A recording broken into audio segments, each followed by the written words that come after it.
నడిచినా కూర్చున్నా మోకాళ్ళ నొప్పులు వస్తున్నాయా? ప్రాణ పెయిన్ క్లినిక్ లో అధునాతన చికిత్సతో మోకాళ్ళ నొప్పులు తగ్గించుకోండి. హాయ్ హలో నమస్తే, welcome to #1 news channel in digital Manam TV. నేను మీ లాస్య. సో ప్రస్తుతం మనతో పాటు political analyst and senior journalist DV Srinivas garu ఉన్నారు. నమస్కారం అండి. నమస్తే.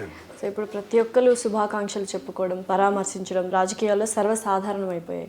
సో పొరుగు రాష్ట్రం కావచ్చు, ఎవరైనా సీఎం అయితే అభినందనలు తెలియజేయడం, ఎవరికైనా బాగాలేకపోతే వెళ్ళి పరామర్శించడం, అంటే రాష్ట్రాలతో సంబంధం లేకుండా, పార్టీలతో సంబంధం లేకుండా చక్కగా ఒకరినొకరు పలకరించుకోవడం అనేది ఇప్పుడు వస్తున్న ట్రెండ్. ఇప్పుడు చూస్తున్నాం కూడా, పూర్వం కూడా ఉన్నింది, బట్ ఇప్పుడు సోషల్ మీడియా అనేది ఎక్కువైపోయింది కాబట్టి అది ఇంకా బాగా తెలుస్తుంది అనమాట. సో ఇలాంటి టైంలో అసలు రేవంత్ రెడ్డి గారిని మొన్న ఒక ప్రముఖ ఛానల్లో ఇంటర్వ్యూ జరిగినప్పుడు రేవంత్ రెడ్డి గారిని అసలు సీఎం అయినందుకు కనీసం శుభాకాంక్షలు కూడా నాకు వైఎస్ జగన్మోహన్ రెడ్డి గారు చేయలేదు అని అన్నారు. సో దీనికి ధీటుగా కొడాలి నాని గారు కూడా చాలా గట్టిగానే స్పందించారు. అసలు మాకు రేవంత్ రెడ్డి గారితో పనే ఉంది, సో మేము మాట్లాడుకుంటే కాంగ్రెస్ పెద్ద నాయకులు ఉన్నారు, సోనియా గాంధీ కావచ్చు, రాహుల్ గాంధీ కావచ్చు, వాళ్ళ అపాయింట్మెంట్ తీసుకుని వాళ్ళతో మాట్లాడతాం. సో అసలు ఎలా చూడాలి అంటే ఇటువంటి ధోరణికి అది కరెక్టా రాంగా అంటే మీరేమంటారు? That is Jaganmohan Reddy.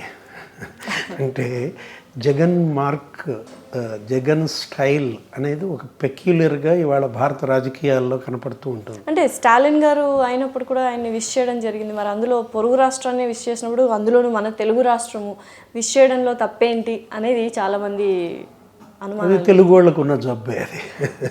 అంటే మనం అనకూడదు, కానీ ఇప్పుడు మినిమం కట్టసి, మీ మధ్య మీకు ఏమి ఆస్తి తగాదాలు లేవు, పొలం తగాదాలు, గట్ల తగాదాలు లేవు. మీదొక రాజకీయ పార్టీ, ఆయనదొక రాజకీయ పార్టీ, మీ ఇద్దరు గతంలో కూడా ఎక్కడ ఎదురుపడ్డ సందర్భం కానీ, కొట్లాడుకున్న సందర్భం కానీ, విమర్శలు చేసుకున్న సందర్భాలు కూడా తక్కువే లేవు అసలు. ఎందుకంటే జగన్మోహన్ రెడ్డి పార్టీ పెట్టిన తర్వాత రాష్ట్ర విభజన జరిగింది, ఆయన అక్కడికి వెళ్ళిపోయాడు. ఇక్కడికి ఆంధ్రప్రదేశ్కి. రేవంత్ రెడ్డి తెలుగుదేశం కొన్నాళ్ళు ఇక్కడ ఉండి తర్వాత కాంగ్రెస్కి వెళ్ళిపోయాడు.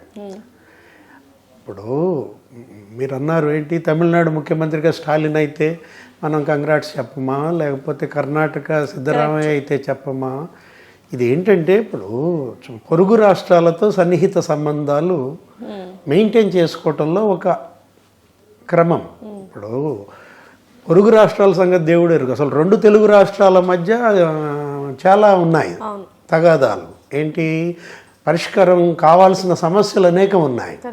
మన విభజన చట్టం విషయంలో అటు తెలంగాణకు రావాల్సినవి, ఇటు ఆంధ్రప్రదేశ్కి రావాల్సినవి. తెలంగాణ నుంచి నువ్వు కొన్ని తెచ్చుకోవాలి, ఎవరికి? ఆంధ్రప్రదేశ్కి. ఇద్దరూ కలిసి కేంద్రం నుంచి రాబట్టాల్సినవి చాలా ఉన్నాయి. ఈ సందర్భంలో మీ ఇద్దరి మధ్య సమన్వయం ప్రజలు కోరుకునేది, రెండు రాష్ట్రాల ప్రజలు కోరుకునేది. ఇక్కడ తన వంతుగా జగన్మోహన్ రెడ్డి పలకరింపు ఉండాలా. ఇప్పుడు రేవంత్ని శత్రువేమి కాదు కదా, అలాంటిది మీరు మినిమం ఫోన్ గ్రీటింగ్ ఉండాలి, లేదు వెళ్ళినప్పుడు పలకరించాలి. అది కూడా లేకుండా, అంటే ఆంధ్రప్రదేశ్ ప్రయోజనాల పట్ల జగన్మోహన్ రెడ్డికి ఉన్నటువంటి నిబద్ధత ఎలాంటిదో తెలుస్తుంది. అంటే ఒకప్పుడు రేవంత్ రెడ్డి గారు తెలుసు దూకుడు స్వభావం కలిగిన వారు, దుర్భాషలు కూడా ఆడారు. సో కేసీఆర్ గారు కూడా అంతే దుర్భాషలు ఆడారు. ఎవరిని, రేవంత్ రెడ్డి గారిని లెక్క చేయలేదు. అసలు నాతో సరి తూగడం ఏంటి, అసలు నా రేంజ్ ఏంటి అన్నట్టుగా కేసీఆర్ గారు, అలాంటి వ్యక్తినే రేవంత్ రెడ్డి గారు వెళ్ళి పలకరించారు ఆయనకు బాగలేని టైంలో, అండ్ పరిణితి చెందుతూ ఉన్నారు. సో ఈ ధోరణిలో, అంటే ఇటువంటి సిచ్యువేషన్స్లో కొడాలి నాని గారు ఎక్కడైనా తన లోపలున్న దూకుడుతనాన్ని రెచ్చగొట్టే ప్రయత్నం చేస్తున్నారా అంటే మీరేమంటారు? Revanth Reddy, that is Revanth Reddy. ఇది Revanth Reddy mark, Revanth Reddy style of functioning అదనమాట.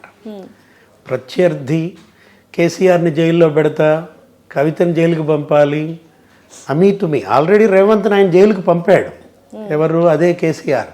అలాంటి వ్యక్తి హాస్పిటల్కి వెళ్ళి పలకరించాడు, కాసేపు గడిపాడు, అక్కడ వైద్యులకు ఇవ్వాల్సినట్టు సూచనలు ఇచ్చారు. ముఖ్యమంత్రిగా ఒక పరిణతి కనపడింది ఎక్కడ? రేవంత్ కేసీఆర్ పరామర్శలో. ముఖ్యమంత్రిగా జగన్ యొక్క ఒక టిపికల్ మైండ్ సెట్ కనపడింది. ఏది? రేవంత్ని గ్రీట్ చేయకపోవడం ద్వారా.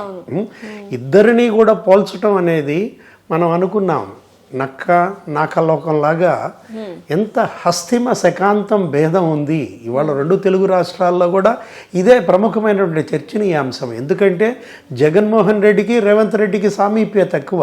అవును అవును ఇద్దరూ ఒకే కారు, అంటే ఒకే వయస్కులు, ఏమి తేడా ఏమీ లేదు, ఒకే జనరేషన్. రాబోయే రాజకీయం 2 రాష్ట్రాల్లో చేయాల్సింది ఈ తరమే కదా.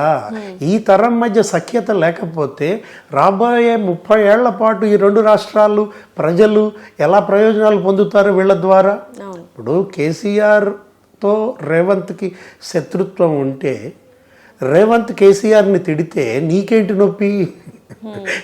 ఇప్పుడు వాళ్ళిద్దరు చూసుకుంటారు. కేసీఆర్కి లేని నొప్పి నీకు వస్తుందా? అంటే కేసీఆర్ రేవంత్ చక్కగా పలకరించుకుంటున్నప్పుడు నువ్వు బయట వ్యక్తివి, బయట రాష్ట్రానికి చెందిన వాడివి, వాళ్ళ పంచాయతీకి నీకు సంబంధమే లేదు. ఈ పరిస్థితుల్లో వాళ్ళు స్నేహంగా ఉంటే నువ్వు స్నేహంగా లేకపోతే నీ రాష్ట్ర ప్రజలు ఎలా ఆలోచిస్తారు? నువ్వు 5 కోట్ల ప్రజల ప్రతినిధి. జగన్మోహన్ రెడ్డి ఏదో రాజశేఖర రెడ్డి కొడుకో. ఆ కారణాలు ఏముండొచ్చు అంటారు? అంటే విష్ చేయకపోవడానికి గల కారణాలు అంటే అంత శత్రుత్వం ఏముంది? అసలు విష్ చేస్తే ఏమవుతుంది అనుకున్నాడు, విష్ చేయకపోతే ఏమవుతుంది అనుకున్నారు అంటే ఏమంటారు? ఈగో. ఇప్పుడు నథింగ్ బట్ ఈగో ప్రాబ్లం. ఇప్పుడు ఏంటంటే నీకు ఈగో ప్రాబ్లం లేకపోతే, తనకి ఈగో లేదని అతను చూపించాడు. ఎవరు? రేవంత్ రెడ్డి గారు. నువ్వెందుకన్నా చూపించలేకపోయావు? అతను నటుడా? అతనికన్నా మించిన నటుడు నువ్వు కదా. నువ్వు నడుస్తుంటేనే మహానటి ఆరా వచ్చినట్టుగా జగన్మోహన్ రెడ్డి నడుస్తుంటేనే మహానటుడు అనే ఆరా వేస్తూ ఉంటారు. అంటే ఇదో పెద్ద సమస్యలా కూడా తీసుకోనక్కర్లేదు, ఎవరి పనుల్లో వాళ్ళు బిజీగా ఉన్నట్టున్నారు. సో శుభాకాంక్షలు చెప్తేనేనా లేకపోతే శత్రుత్వం ఉన్నట్టు అని కూడా కొంతమంది వాదిస్తున్నారు. ఫోన్ పలకరింపుకి బిజీ ఏంటి తల్లి? ఇప్పుడు కరెక్ట్. జగన్మోహన్ రెడ్డి ఫోన్ చేశారండి అంటే రేవంత్ నీకే ఫోన్ చేస్తాడు కదా. వాళ్ళంటే రూల్స్ ఏమైనా ఉన్నాయా? ఖచ్చితంగా పలకరించాలి, శుభాకాంక్షలు చెప్పాలి అన్న రూల్స్ ఏమైనా ఉన్నాయా? అది చేయకపోతే ఏమైనా మహాపాపం చేసినట్ట? మినిమం కర్టసీ కదా. కరెక్ట్. ప్రోటోకాల్ అనేది ఒకటి ఉంటుంది. ఇప్పుడు ప్రధానమంత్రి మోడీ పుట్టినరోజు ఎందుకు వీళ్ళు వరుసపెట్టి క్యూ లైన్లో ఆయనకు శుభాకాంక్షలు చెప్పడము, లేకపోతే ఫోన్స్ చేయటము? మోడీ జగన్మోహన్ రెడ్డి పుట్టినరోజుకు ఫోన్ చేయాల్సిన అవసరం ఏంటమ్మా? ఇప్పుడు ఇవాళ ముఖ్యమంత్రులందరి బర్త్డేస్ ఏవో వస్తాయి, ప్రధాని వాళ్ళకి ఫోన్ చేసి గ్రిట్ చేస్తాడు. అంటే ఇదేంటి? ఒక చక్కటి సమన్వయం, సాన్నిహిత్యం, ఇది కదా టీమ్ స్పిరిట్ అంటే. ఇప్పుడు కేంద్ర ప్రభుత్వాన్ని నడిపేవాడికి అది ఉండాలి, రాష్ట్ర ప్రభుత్వాన్ని నడిపేవాడికి ఇది ఉండాలి. ఇప్పుడు కేసీఆర్ మొన్న ఏం జరిగింది? ఎలక్షన్ జరిగింది. ఎలక్షన్ ముందు రోజు పెద్ద డ్రామా, జగన్ నాటకం, నాగార్జున సాగర్ మీద పోలీసులను పంపించారు, 13 గేట్లు ఆక్యుపై చేశారు, సెంటిమెంట్ రెచ్చగొట్టే ప్రయత్నం చేశారు కదా, కేసీఆర్కి బెనిఫిట్ చేసే ప్రయత్నం చేశారు కదా. ఆంధ్రప్రదేశ్ భూతం వస్తోంది కాబట్టి తెలంగాణ వాళ్ళంతా ఏకం కావాలి, కేసీఆర్కి ఓట్లు వేయాలి. ఆ నాటకం బూమ్రాంగ్ అయిందని నామోషినా? తెలంగాణ ప్రజలు నిన్ను నమ్మలేదని నామోషినా? ఎలా చూడాలా? ప్రజలు ఎలా అర్థం చేసుకుంటారు? వ్యక్తులు కాదు ఇక్కడ. రేవంత్ రెడ్డి ఒక వ్యక్తి కాదు. ఇప్పుడు ఇక్కడ అతను ఒక వ్యవస్థ. తెలంగాణ ప్రభుత్వం అనే వ్యవస్థకు అధిపతి. నువ్వు కూడా వ్యక్తి కాదు కదా, నువ్వు ఆంధ్రప్రదేశ్ ప్రభుత్వ వ్యవస్థకు నువ్వు అధిపతివి. ఇప్పుడు మీ వ్యవస్థల మధ్య సమన్వయం లేకపోతే రేపు మీ పంచాయతీలు ఎవరు తీరుస్తారు? ఇప్పుడు మళ్ళా పంపిస్తావా నాగార్జున సాగర్ పోలీసుల్ని? 13 గేట్లు మళ్ళీ ఆక్యుపై చేసుకుంటారా? ఇది కాదు కదా. మీకు ఇచ్చిన అధికారం ఏంటంటే పరిపాలన చేయమని. రేవంత్కి ఇచ్చినా నీకు ఇచ్చినా దేనికోసం ఇచ్చారు? మీకోసం కాదు ఇచ్చింది, ప్రజల కోసం ఇచ్చారు, రాష్ట్రం కోసం ఇచ్చారు, సమాజాన్ని అభివృద్ధి చేయమని ఇస్తే మీ పర్సనల్ వాటి కోసం ఆ మధ్యలో అతను ఒకడు ఎవరో అంటే రెచ్చగొట్టాలని చూశాడు కానీ రేవంత్ రెడ్డి గారు అసలు పట్టించుకొని. అంటే ఏంటి? కేసీఆర్కి ఏదో ఇరిగింది కాబట్టి పలకరించడానికి వెళ్ళాడు, నీకేం ఇరిగిందని అడుగుతారా? నీకేం ఇరిగిందని పలకరించడానికి వస్తాడు అంటారా? ఇదా భాష? ఇదా మాట్లాడే తీరు? రేవంత్ రెడ్డికి కాదు ఇరిగేది, మనకి ఇరిగేది మనం చూసుకోవాలి. రేపు పొద్దున ఇప్పుడు పక్కాడికి ఇరిగిందని నువ్వు ఆనందపడితే, లేదు పక్కాడికి ఇరగలేదని నువ్వు బాధపడితే, రేపు ఇరగబోయేది మనకే. ప్రజలు మన కాళ్ళు ఎరగొడతారు. ఏది? నువ్వు ఇతరుల కాళ్ళు ఎరగొట్టాలని నువ్వు కోరుకున్నా, లేదు సంబరపడ్డా, ఇది కాదు కదా, ఈ భాష కాదు ప్రజలు కోరుకునేది, ఈ టైప్ ఆఫ్ సెటైర్స్ కాదు కోరుకునేది. అసలు నీకేంటి సంబంధం? ఇప్పుడు వాళ్ళు ఎవరో అడిగారు నిన్ను, ఏమండి మీరు రేవంత్ రెడ్డి అపాయింట్మెంట్ అడిగారా అని కొడాలి నానిని ఎవరో విలేకరు అడుగుంటాడు. అతను ఏదో సమాధానం చెప్పాలి, నాకేం అవసరం కరెక్ట్ అని చెప్తే సరిపోద్ది, నేను ఎందుకు అడుగుతాను అని చెప్తే సరిపోద్ది. లేదు జగన్మోహన్ రెడ్డి ఏంటంటే కనీసం గ్రీటింగ్ చేయలేదంట, అదేదో షోలో రేవంత్ రెడ్డి కూడా ఎందుకో సందర్భంలో చెప్పాడు అంటే అది వాళ్ళిద్దరి వ్యవహారం. జగన్మోహన్ రెడ్డి గారిని అడగండి ఆ ప్రశ్న. అఫ్ కోర్స్ ఆయన మీడియాకి అసలు అందుబాటులో రాడు, అడుగుదామంటే ఇతను వచ్చాడు కాబట్టి అడుగుంటారు. ఇప్పుడు అది నాకు అప్రస్తుతం, నా జాబ్ అది కాదు అని చెప్పేసుకోవచ్చు.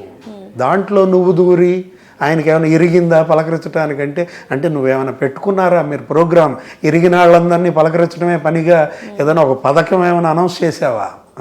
ఓదార్పు యాత్ర అలా మాట్లాడడం అనేది ఖచ్చితంగా ఆయన రాంగ్ అని అందరు అంటున్నారు. జగన్మోహన్ రెడ్డికి ఇవాళ జగన్ ఎంత శత్రువో కానీ వీళ్ళందరూ ప్రధాన శత్రువులు. ఎవరు?